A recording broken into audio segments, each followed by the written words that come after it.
Two CGI employees were among the first to show off Children of the Sea.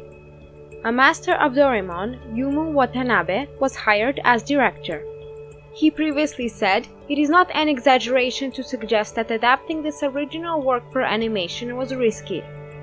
The director prepared 200 minutes of storyboards, and this storyboard is an incredible effort that goes beyond the manga in many respects, with a brilliant use of visual storytelling, but it does utilize the manga as a foundation and the imagery reworks it flawlessly into a new shape. Here is an example of how the traditional 4C formula is used by Sander in some of his earliest years. But they required a famous crew to get through the beginning. The character design was Kenichi Konichi. He was in Takahata's latest movies. A Ghibli mainstay with extraordinary skill in unconventional approaches. They initially intended to go after an anime style, but something about the attraction of the original manga drew them in, so they went closer to it. I'm not sure what else feels like Pupuria or Children of the Sea. I'd want to push his artistic ability to the last drop. The director stated on Konichi, thus Shinji Kimura was invited back. He's here to build the planet. The numerous prominent players in the production started to feud. Miyuki Ito, a returning talent, would collaborate with Kimura on the film's color palette. They wanted to be different or convey the spirit of summer. On top of that, Joe Hisashi is taking an unusual break from Ghibli to focus on the aspect of animation. It took 3 years, but he started to believe that the storyboards were going to be something exceptional. It's a fantastic match for the animation style, as seen in the sequence. Even though the manga is more loosely drawn, the anime maintains the clarity of the original covers while still being true to the source material, but it also goes farther than the manga, surpassing its early aesthetic flaws, changing to fit the plot better. We made an excellent choice in meeting Umi. It does a good job at messaging the anime's details, like the eating moments. With Spriggan, it's all about action, but with kids, it's about discovering the universe's mysteries. This puts you in a child's perspective when you realize how vast the ocean is and how majestic the whales in particular are as animals, particularly in the deepest oceans where they take the center stage. To act as the aquarium via the dark tunnel, we attempt to be imaginative. I envisioned it as a portal leading to a mythical realm. The 3D work was done in Maya, though it's a combination of 3D and 2D. It's not easy for the director. They were modifying every CGI frame to match the 2D work. The animation director searches for them all. Grace's wonderful connection. After all, the video covers around 40 fish species. Each has unique design and movements. They attempt to arrange everything. The firm has advanced to the point where they can employ post-processing and other enhancements to assist hide rough edges. The sceneries are so thick that it's hard to discern what's 2D and what's 3D. We may never have reached these heights without berserk stumbling. I feel bad for the 3D artists, since this would have been a compositing nightmare to say the least. To the narrative. It is a story of a girl who is separated from her friends and bites back, who then meets these other males who really understand her. The visuals and music really portray that sensation. Thorsey's work shows that seas have always had a particular place in their heart, and that's really no different here. But 4C ventures farther into the unknown, concept that is beyond the scope of current scientific understanding. In the end, the movie leaves you to solve the puzzle.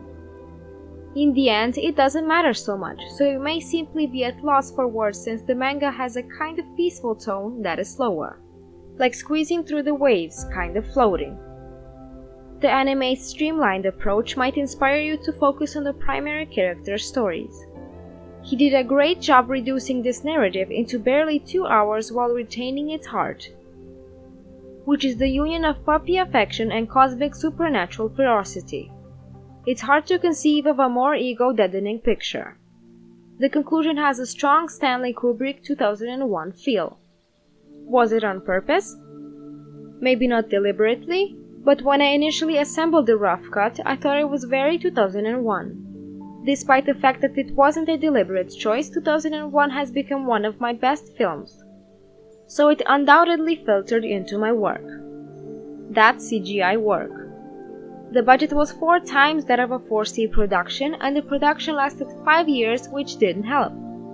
I wish I could admire the effort universally, but there is a cost, and that is what we must discuss today. Let's start with Mr. A. He was at 4C. He was a worker. He was paid. In fact, he was present during the making of Children of C when he became involved in a little dispute with studio, to put it mildly. He had to contact the union. The black company's labor union refused to pay him. He claimed to work 100 hours of overtime every month. He further alleged that the corporation made it difficult to monitor overtime and hours worked to make claiming more difficult. They stated his contract was for a certain number of hours and he wouldn't be paid more. Mr. A now claims that several studio employees were working up to 200 hours per month in overtime. Let us now allege. Mr. A claims 8 hours each day. Depending on when the film was made, he may infer he worked 6 or 7 days a week. His 9-hour workday includes an hour break. Even if you multiply 9 hours by 6 or 7 days a week, you have worked a lot more than 100 hours a week. What is his fixed rate as a salary employee? I believe it's roughly $22,000. Considering the additional efforts involved, it's not a fantastic rate. Mr. A claimed he'd never heard of a set contract. It was never mentioned before. It's also worth highlighting that as a salaried employee inside the studio, Mr. A had more authority than the majority of individuals who work in animation, many of whom are freelancers who never had a contract. They received nothing, so these defenses probably wouldn't work against them. As a result, when the labor union is engaged, things begin to change for the better. It wasn't fancy. The legal bills for the union's legal department have to be crowdfunded in order to proceed with the action against 4C. But when they arrived with a lawyer, everything changed. 4C mysteriously paid Mr. A significant quantity of money. They also claimed they don't have to pay him.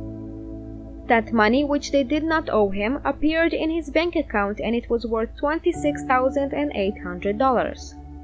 Almost a year's wages for the guy. That was just taken from him, and I'm assuming Mr. A is correct. To put it another way, it's clear that they didn't want the legal account since they'd be forced to pay the salaries of everyone at that firm, which would have been very costly indeed. To be honest, this is all a disaster. The extended production time, extravagant art style, and notorious quantity of overtime. It admires the production's concept since Children of the Water is a lovely thing. It's also a little unsightly. Many of the employees were young and likely had little influence over this element. In the past, I might have said more than I should have. The bad part is that I can't imagine 4C being better than most Japanese studios. In addition to the possible wrist injury, these artists will not be compensated for their work. It makes you feel like you're at a crossroads with no actual control.